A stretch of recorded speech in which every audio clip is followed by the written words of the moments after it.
నీ కామాన్ని నీ భార్య యందు పెట్టుకో, ఆమె యందు కామమును తిప్పు, పవిత్రమైపోయిందంటే నీ జీవితం.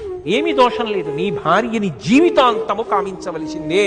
కామము ధర్మము చేత ముడిపడిపోవాలి. ధర్మము చేత కామము ముడిపడిపోయిందనుకోండి, దాని వలన దోషం లేదు కదా, అది పవిత్ర జీవనం అయిపోతుంది. అందుకే సుందరకాండ.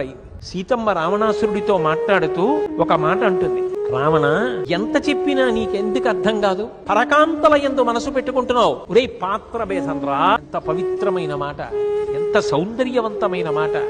అదే పాయసం బంగారు పాత్రలో పోశారు, అదే పాయసం వెండి పాత్రలో పోశారు, అదే పాయసం ఆకు దున్నెలో పోశారు. పరమేశ్వరుడు నాకు ఆకు దున్నెనిచ్చాడు, వేరొకడికి బంగారు పాత్రనిచ్చాడు, వేరొకరికి వెండి పాత్రనిచ్చాడు.